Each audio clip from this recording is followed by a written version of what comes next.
한신대학교가 개교 80주년을 맞아 2020 기장 신학대회를 열었습니다. 그 현장에 CTS 카메라가 다녀왔습니다. 기후변화로 인한 위기가 심각한 가운데 기독교 환경교육센터 산림이 탄소 금식 캠페인을 시작합니다. 관련 소식 전해드립니다. 정부가 막대한 재정을 투입해 보육 정책을 시행하고 있지만 가정의 보육 부담은 계속 늘고 있는 것으로 나타났습니다. 다음 세대 연중기획 한국교회가 살립시다에서 살펴보겠습니다. 오는 부활주일에 있을 2020 코리아 이스터 퍼레이드에 대한 기대가 커지고 있습니다. 한국교회 모두가 함께하는 퍼레이드로 자리매김해야 한다는 목소리도 나왔습니다. 젠더 정책의 실체를 알리기 위한 포럼이 열렸습니다. 바른인권 여성연합과 바른인권 여성연구소 세움이 개최한 바른인권 여성연합 정책 포럼을 취재했습니다.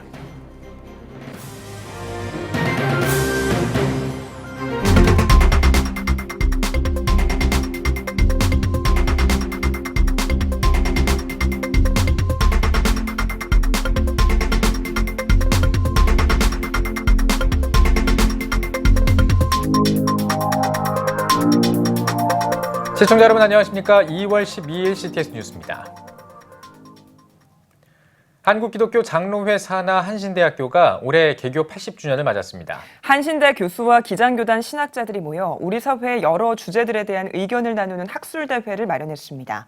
2020 기장신학대회 현장을 박세현 기자가 다녀왔습니다. 1940년 조선신학교라는 이름으로 세워져 올해 80년의 역사를 맞이한 한신대학교. 학교 설립 80주년을 맞아 신학학술대회가 마련됐습니다. 목회와 신학연구소가 주관한 2020 기장신학대회에는 한신대학교와 한국기독교장로회 신학자들이 한자리에 모였습니다. 10일부터 3일간의 일정으로 진행된 신학대회는 9개의 세션으로 구성됐습니다. 4차 산업혁명 시대, 환경 문제 등 직면한 시대적 상황부터 교회 교육, 교회 행정과 신학까지 33명의 발제자가 나섰습니다. 신학대회에서는 코로나 바이러스 만연으로 인한 생태 문제의 관심과 중요성에 대한 논의가 이뤄져 눈길을 끌었습니다. 발제에 나선 기독교 환경 문제 전문가들은 환경과 기후 변화로 인해 동식물에 악영향을 미치고 있으며 이로부터 전염병 또한 퍼져나가고 있다고 주장했습니다. 식물이 희생으로 동물을 살리듯 크리스천들도 이웃 사랑과 희생의 측면에서 생태 문제에 대해 접근할 필요가 있다고 강조했습니다. 기후위기에 직면해서 멸종해가는 생물들을 지키고 또 이웃을 위해서 우리의 삶을 내어놓는 것, 희생하는 것, 사랑하는 것, 그것이 오늘 생태 위기를 극복하는 어떤 근원적인 그런 해결책이 될 수 있다. 신학대회에서는 교회 행정과 리더십의 관계, 조화의 중요성을 강조하는 발표도 이어졌습니다. 교회 행정은 목회자의 지도력과 장로의 관리, 집사의 경영이 조화를 이루어야 한다는 것. 시대에 맞는 목회 지도력의 인식과 적용은 교회 행정에 지대한 영향력을 미친다는 주장이 제기됐습니다. 일반 지도력을 기초로 하고 동시에 초월적인 영적 지도력을 소유하는 성령의 특별 은사다라고 이야기할 수 있습니다. 그러므로 목회자는 하나님의 종이자 대변자로서 강력한 지도자이기 때문에 하나님을 향한 거룩한 비전을 품고 사람들을 감동시킬 수 있는 강력한 목회 지도력으로 하나님과 양들을 위해 헌신해야 한다는 겁니다. 교단의 미래를 구상하고 한국교회의 산적한 과제를 논의한 2020 기장신학대회. 도전과 갈등을 화해와 연합으로 만들어 나가기 위한 고민이 이어지고 있습니다. CTS 뉴스 박세현입니다. 최근에 환경 파괴에 따른 이상 현상들이 세계 곳곳에 나타나면서 환경에 대한 관심이 높아지고 있습니다. 이런 가운데 기후변화에 대응하기 위해 기독교 환경교육센터 산림이 탄소금식 캠페인을 시작한다고 합니다. 최대진 기자입니다. 매년 지구 종말의 날 시계를 발표하는 미국 핵과학자회가 자정인 종말까지 100초 남았다고 발표했습니다. 1947년부터 매년 발표하는 시간 중 올해 자정에 가장 근접했으며 핵심 요소로 기후변화의 위협을 반영한 결과입니다. 현재 기후변화에 대한 대응 지연으로 인류는 종말을 코앞에 두고 있다고 환경운동 전문가들은 말합니다. 기후회복을 위해 기독교 환경교육센터 산림이 나섰습니다. 재수요일인 오는 2월 26일부터 사순절 기간인 40일 동안 기후회복을 위한 탄소금식 캠페인을 전개합니다. 아무것도 사지 않기, 플라스틱 등 일회용 제품 금식, 전기 사용량 줄이기, 고기 금식, 전등 끄고 기도의 불 켜기, 종이 금식, 지구를 살리는 거룩한 습관 등 7가지 실천으로 캠페인에 참여할 수 있습니다. 산림 이광석 공동대표는 환경운동에 자발적으로 참여하는 교회와 단체들이 있지만 한국교회 전체적으로 보면 미비하다며 창조신앙을 보존하기 위해 많은 교회들이 적극 동참해야 한다고 강조했습니다.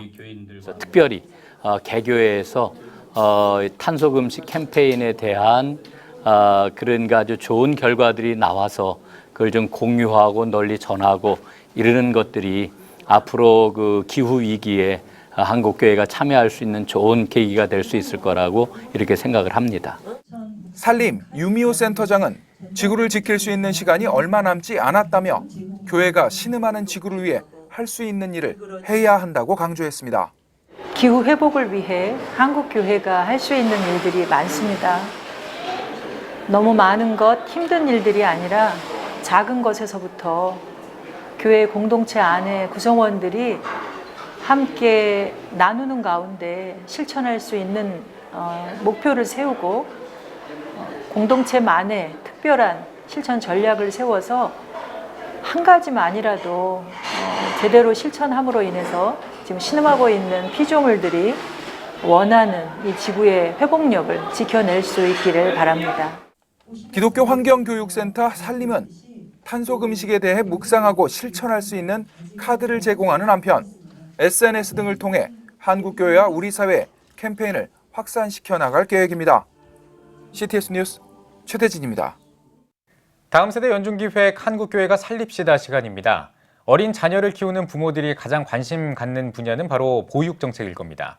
이 보육 여건이 나아지고 있다고는 하지만 부모들의 부담은 여전한데요. 또 보조교사를 채용할 여력이 안 되는 어린이집도 많다고 합니다. 이처럼 보육 예산이 넉넉하지 못한 상황에서 총선을 앞두고 정치권이 내놓는 정책들은 선심성 보육 정책이라는 지적도 나오는데요. 김인혜 기자가 취재했습니다.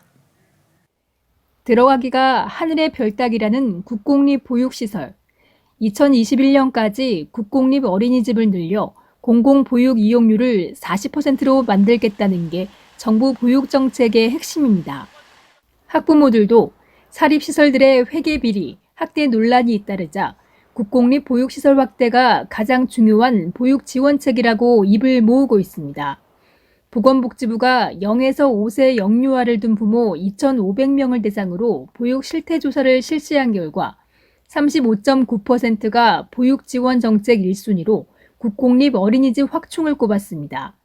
이어 보육교육기관의 서비스질 향상이 17.5%였으며 보육교육비 지원 단가 인상, 육아휴직제도 확대, 가정양육수당 인상, 유연근무제 확대 등이 뒤를 이었습니다.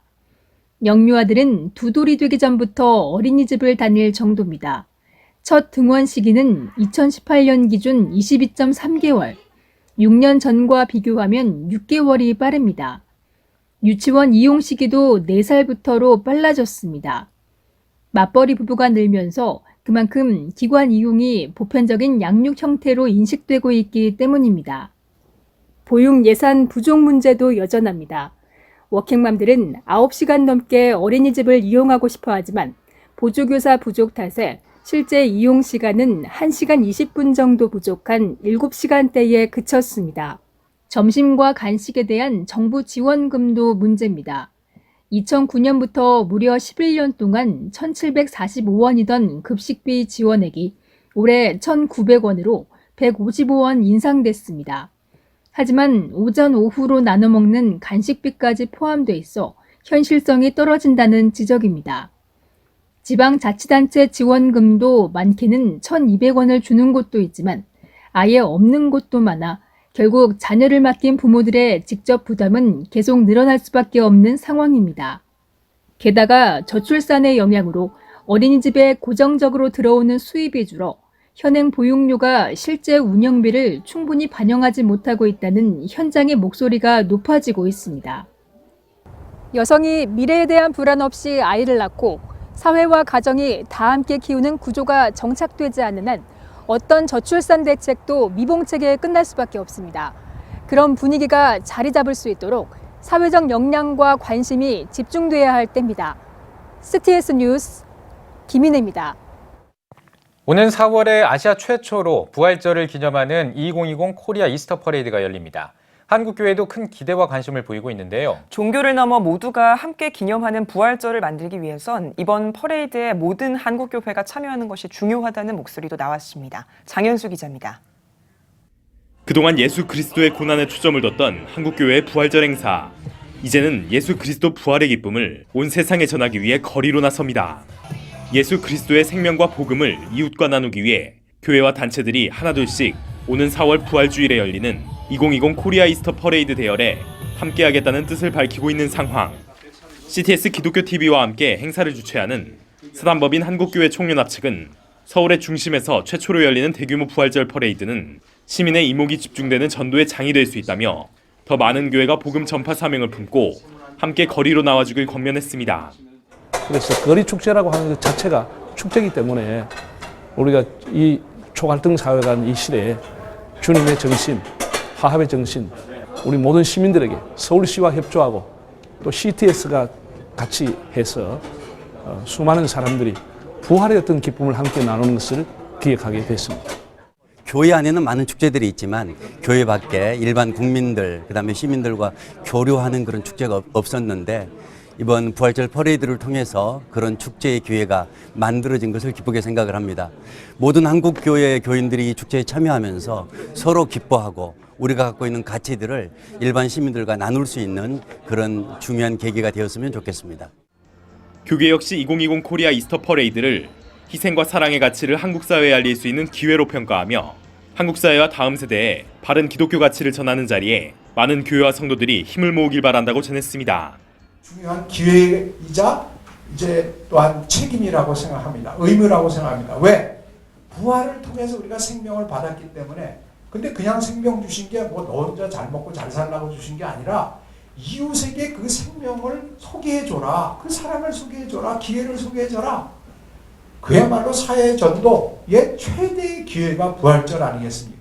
선교가 힘들다고 하는 이 시대적인 그 현상 가운데서 문화라는 좋은 매개체를 통해서 기독교의 좋은 면들을 강조하고 또 좋은 세계관들을 확산시킴을 통해서 선교할 수 있는 또 계기가 될 수 있을 것이다라는 생각이 들고 기독교적인 정신을 가지고서 행사를 준비하고 또 그 행사를 준비하면서 연합한다면 한국 사회에 기독교에 좋은 영향력을 끼칠 수 있는 계기가 될 것이라는 그런 기대를 하고 있고요. 교회의 담을 넘어 한국 사회의 복음의 정신을 전하는 부활절 기독교 축제. 선교 사명을 품고 있는 한국교회의 많은 참여가 요구됩니다. CTS 뉴스 장현수입니다. 바른인권 여성연합과 바른인권 여성연구소 세움이 바른인권 여성연합 정책포럼을 개최했습니다. 바른인권 여성연합 이봉화 상임대표는 오늘 포럼이 여성을 선동하고 이용하는 젠더 이데올로기를 배격하는 의미와 가치의 첫 발자취가 돼줄 것이라고 전했습니다. 이어 성교육이 미쳤다, 젠더 정책의 실체를 주제로 열린 포럼에서는 이봉화 대표를 비롯해 우리 아이 지킴이 학부모연대 박영라 실행위원과 한국가족보건협회 김지연 대표, 침례신학대학교 현숙경 교수가 각각 젠더 성평등 성교육 교과 분석과 남녀 평화교육을 위한 제언 등에 대해 발제했습니다.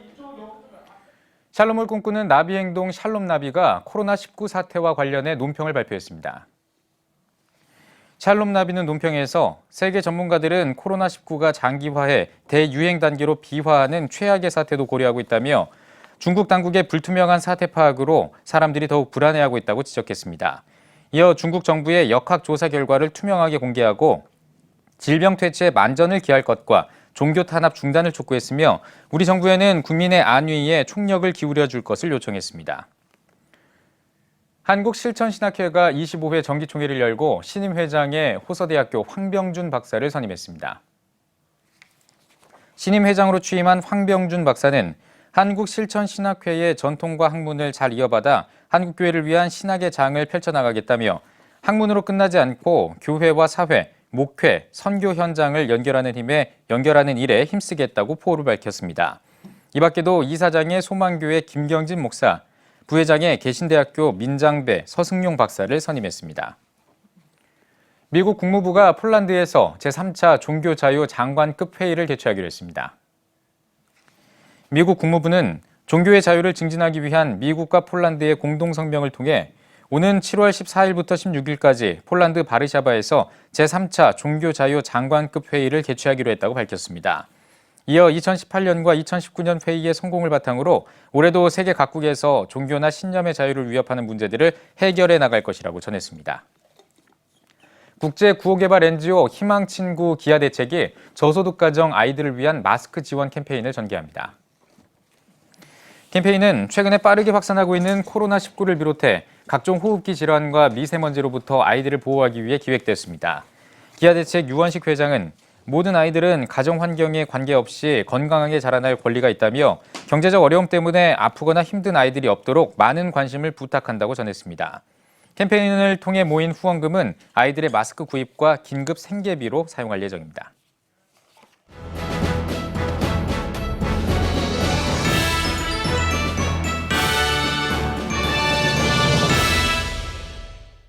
전국 각 지역별 네트워크 뉴스입니다. 강원도 종교 지도자들로 구성된 강원도 종교평화협의회가 31차 정기총회를 개최했습니다. 회의에 앞서 인사를 전한 강원도 기독교총연합회 회장 김미열 목사는 이번 종단의 대표회의가 지역사회와 대한민국의 정신적 지도 역할을 감당하길 바란다고 전했습니다. 총회에선 코로나19 사태에 따른 각 종교의 협조와 대책 방안을 논의했으며 특정 국가나 인종에 대한 차별이 없도록 주의를 기울이기로 했습니다. 또 4.15 총선이 공정선거가 되도록 중립을 지키고 후보자에 대한 정확한 정보를 제공하기 위해 노력할 것을 다짐했습니다. 대한예수교장로회 합동 김제노회 산하 88개 교회가 동역하는 김제노회 남전도회연합회가 김제노회 회관에서 40회 정기총회를 개최했습니다.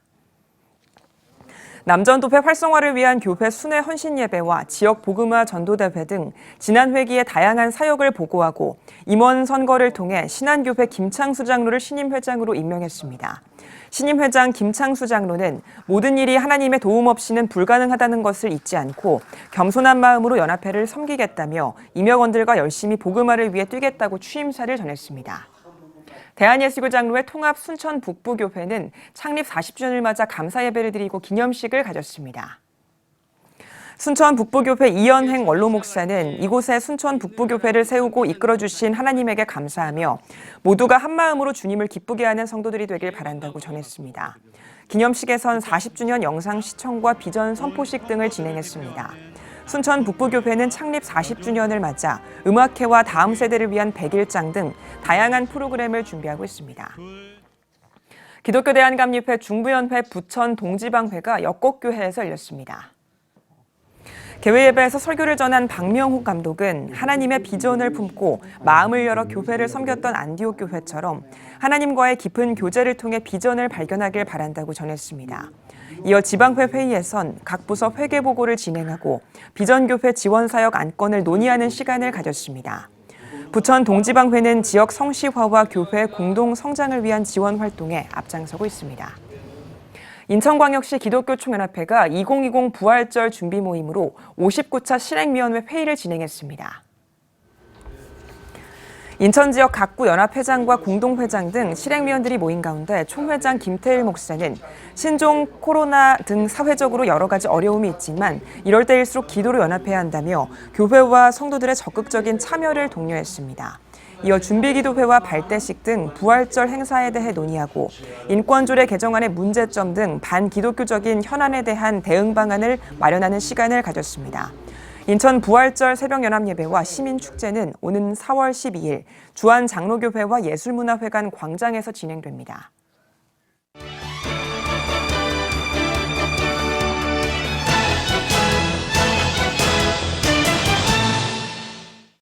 문화가 소식입니다. 오늘은 다음 세대 교회 교육을 살리는 법을 고민하는 책과 자녀를 위한 부모들의 기도집, 또 한국교회 주요 교단이 이단으로 규정한 신천지의 교리를 분석하는 신간을 소개해드립니다. 이한승 기자입니다. 교사가 행복해야 다음 세대가 일어날 수 있다고 말하는 책, 교사 다시 뛰자입니다. 책은 감소하는 한국교회 다음 세대 문제를 짚어보며 이런 때일수록 교회 교육이 중요하다고 강조합니다. 다음 세대를 살리는 교회 교육을 위해 필요한 구체적인 방법들도 제안합니다. 교회 학교 담임 목사는 어떻게 해야 하는지, 교회 교육의 핵심은 무엇이 돼야 하는지, 예배와 설교, 공과 등은 어떻게 진행돼야 하는지 저자는 말하고 있습니다. 무엇보다 교회 교육을 살리기 위한 교사의 역할을 강조하며 교사들이 영적으로 지치지 않고 하나님으로 거듭난 교사가 될 수 있도록 하는 내용이 책 후반부에 주를 이룹니다. 저자인 늘빛교회 강정은 목사는 그동안 교육 현장에서 보고 듣고 느낀 것들을 책에 담았다며 이 책이 다음 세대 문제를 안고 있는 한국교회에 남기는 조언이 되길 바란다고 전했습니다.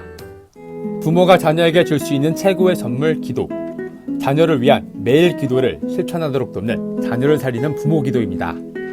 책은 월별 주제에 따라 매일 자녀에게 해줄 수 있는 3분 분량의 기도문 모음으로 구성됐습니다. 저자는 세상의 공격으로부터 자녀를 지켜야 한다며 자녀들이 승리하는 삶을 살 수 있으려면 부모가 깨어 기도해야 한다고 강조했습니다. 또 자녀에게 어떻게 적용할지 생각하고 또래 자녀가 있는 부모들과 함께 묵상하면 책을 더 효과적으로 읽을 수 있다고 전했습니다. 한국교회 주요 교단들이 이단으로 규정하는 신천지의 교례를 파헤친 해부서 신천지 대해부입니다. 저자 박유신 목사는 책에서 신천지 교주 이만희 씨의 천지창조에 담긴 신천지 교리에 대해 해부하고 성경적 관점에서 문제는 없는지 짚어봅니다. 박 목사는 젖을 목적에 대해 한국교회가 신천지 교리에 바르게 대항하고 신천지 신도들이 신천지 교리의 문제점을 깨닫게 하기 위해 책을 썼다고 밝혔습니다. 한국교회 목회자들이 우선 이 신천지 대해부를 통해서 신천지 교리가 뭔지를 우선 알리는 게 제 목적이었고요. 그리고 이 책을 통해서 이제 교회에서 이 성경 공부를 좀 시작했으면 하는 그런 바람이 듭니다. CTS 뉴스 이한승입니다.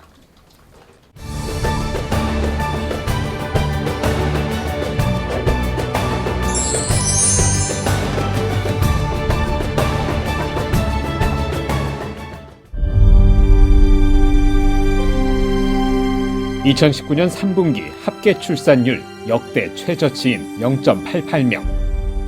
출생자보다 사망자가 많은 인구 자연 증가율 0%의 대한민국. 이제 한국교회가 나서야 합니다. 교회, 학교, 가정이 함께하는 교육 선교. CTS가 함께합니다. 다음 세대와 가슴 뛰는 세상을 열어갑니다.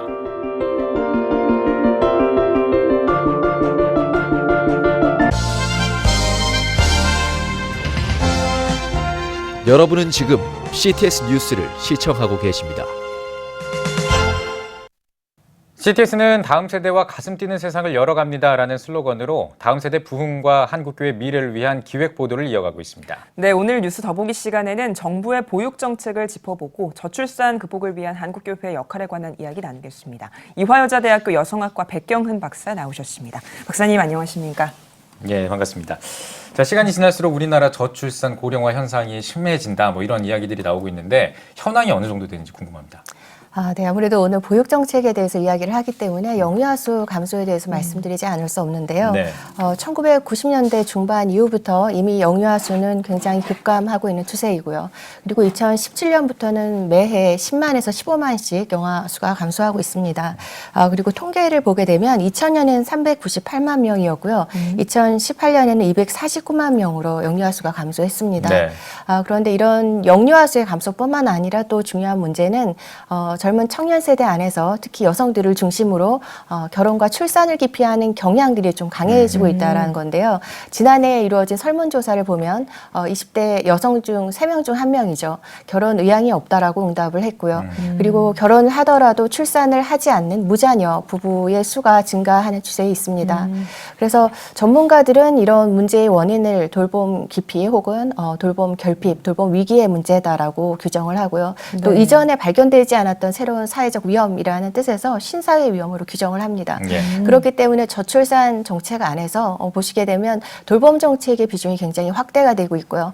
그리고 보육 정책도 영유아기의 영유아 아동을 어떻게 잘 돌볼 수 있을까라는 측면에 어떤 돌봄 정책의 일환으로서의 중요성을 갖는다고 볼 수 있습니다. 네, 사실 현 정부뿐만 아니라 지난 정부에서도 저출산을 극복하기 위한 여러 정책들을 시행해 왔는데요. 그동안 정부들이 어떤 정책을 시행했는지도 궁금하고요. 있고요. 어느 정도의 예산이 투입됐는지도 좀 말씀을 해주시죠.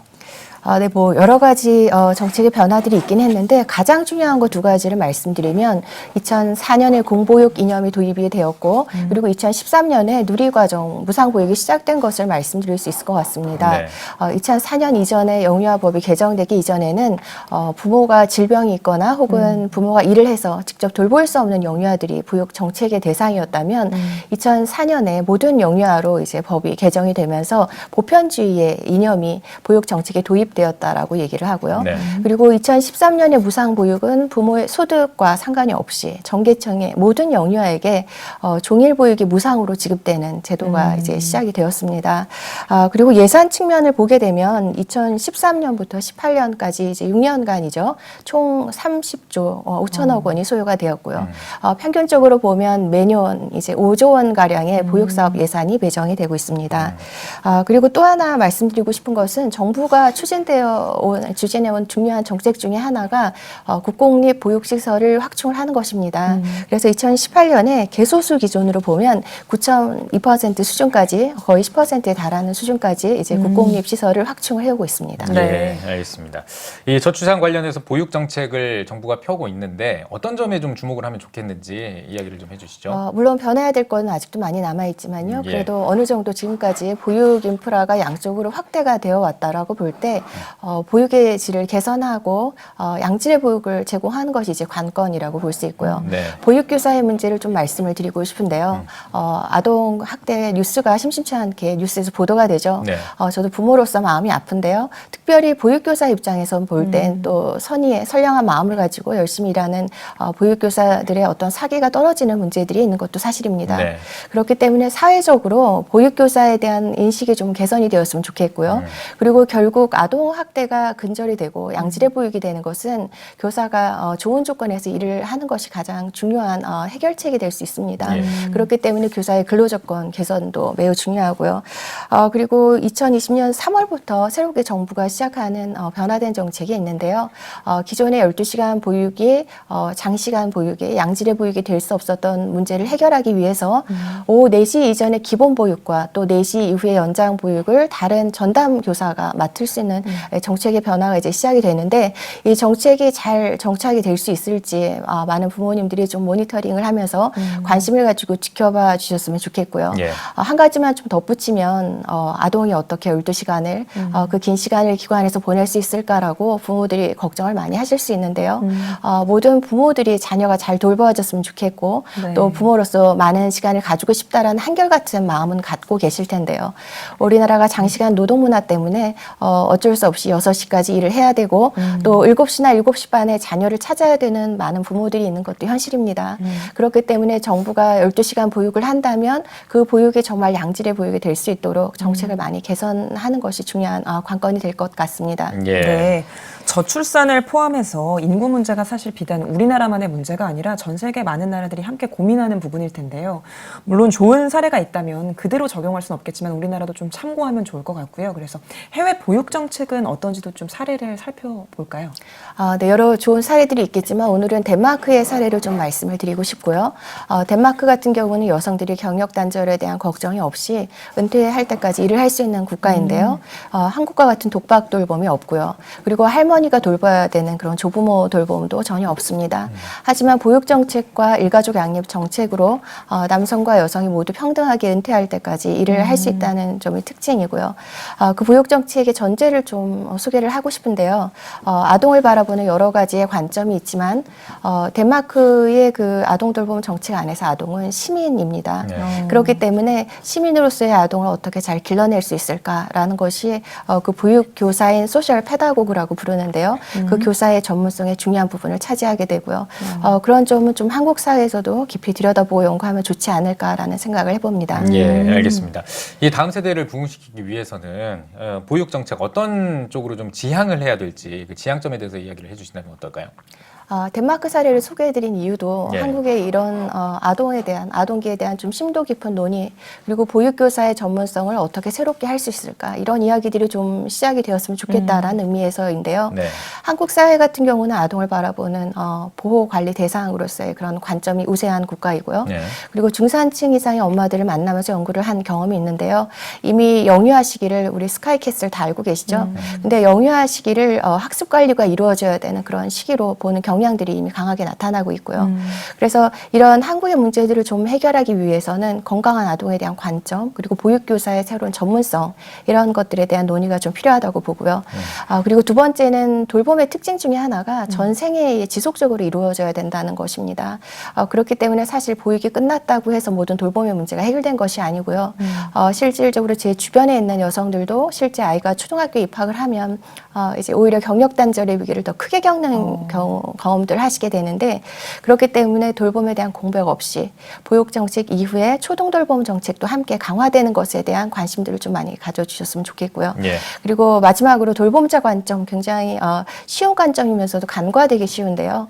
아동들이 돌봄 대상이 잘 돌봐지기 위해서는 결국 쉽게 말하면 부모들이 행복하면 되고요. 그리고 교사들이 행복하면 되는 것입니다. 그렇기 때문에 돌봄 보육 정책을 잘 하기 위해서는 교사와 부모가 행복할 수 있는 정책적인 지원도 더 많았으면 좋겠습니다. 네. 저출산 문제를 앞두고 정부 차원의 노력도 정말 중요하겠지만, 또 한편에서는 종교기관이 힘을 보태면 좋을 것 같다라는 목소리도 나오고 있거든요. 어떻게 좀 힘을 합칠 수 있을지 제언을 해주신다면요. 네. 말씀드리고 싶은 것은 함께 돌봄의 문화를 확산하는 교회의 역할에 대해서 좀 말씀을 드리고 싶고요. 함께 돌봄이라는 것이 사실은 굉장히 간단한 원칙으로 들릴 수도 있지만, 미국의 정치 철학자인 조한 트론토가 돌봄 민주주의라는 논의를 하면서 핵심적인 원칙으로 제시한 것입니다. 거기에 두 가지 중요한 생각이 있었는데요. 하나는 어떤 시민도 타인의 돌봄의 책임이 무임승차해서는 안 된다는 것이고요.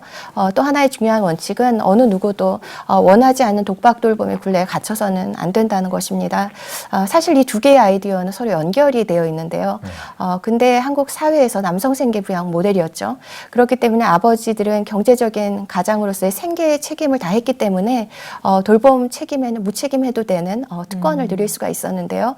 그렇기 때문에 어머니들은 경제 활동을 하지 않고 원하지 않은 돌봄도 해야 되는 독박 돌봄의 굴레에 갇혀 있었고요.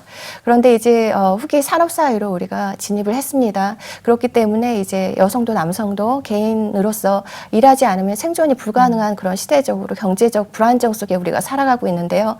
그렇기 때문에 더 이상 누군가 무임승차를 하고 또 누군가는 원하지 않는 독박 돌봄을 해야 되는 이런 문제들은 반드시 해결되어야 한다고 보고요. 그런 의미에서 교회가 좀 함께 돌봄의 문화를 확산하는 좀 중심적 역할, 그리고 지역사회 안에도 좀 사각지대에 방치되는 아동 없이 교회가 그런 촘촘한 돌봄의 네트워크를 만드는 구심점을 했으면 좋겠습니다. 네.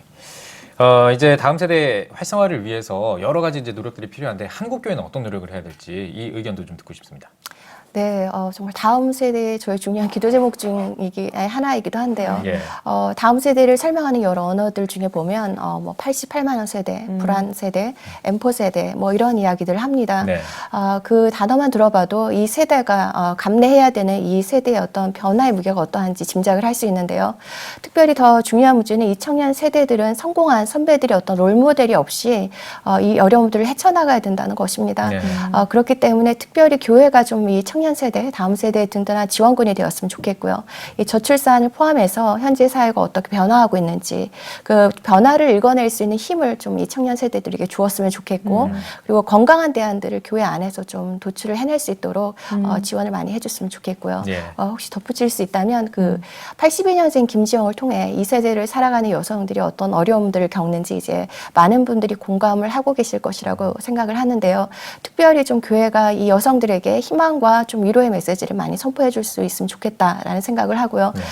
가끔 이제 힘든 상황에서 직업인으로 엄마로 아내로 살다가 힘들고 교회 가면 또다시 좋은 아내나 좋은 엄마가 돼야 되는 그런 메시지를 듣기도 하는데, 그것이 아니라 복음 안에서 여성도 남성도 소중하고 존중을 받을 중요한 존재로 지음을 받았고, 또한 생육하고 번성하고 다스리라는 그 동일한 소명을 남성도 여성도 동일하게 가지고 있기 때문에 부모로서 함께 돌보고 또한 시대적인 부르심 그리고 사회적 부르심 앞에 동일하게 사명을 발견하고 또 부모로서 또한 그 사회인으로서 살아나가는 일을 같이 협력해서 잘 그 부르심을 완성해 갈 수 있도록 좀 교회가 격려하고 지지해주는 좀 위로의 메시지들을 강단에서 많이 선포를 해주시면 좋을 것 같습니다. 네.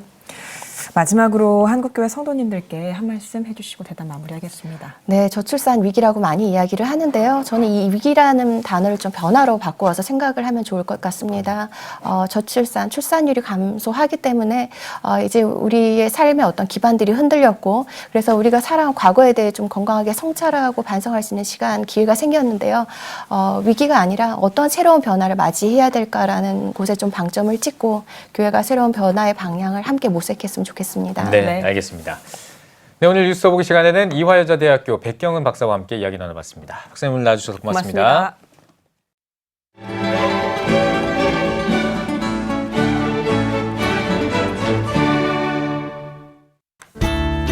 오늘은 전국에 구름이 많겠습니다. 낮 최고 기온은 9도에서 17도가 되겠습니다. 주간 날씨 해봅니다. 14일은 강원 영동과 경남 제주도에 비가 내리고 15에서 16일은 전국에 비 또는 눈이 오며 강원도와 충남 전북은 17일까지 이어지겠습니다.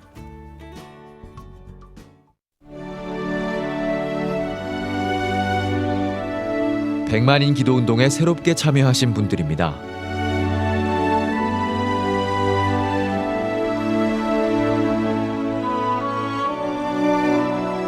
백만인 기도운동을 통해 보내주신 후원금은 국내는 물론 전 세계를 향한 CTS의 영상 선교 사역을 위해 소중하게 쓰이고 있습니다.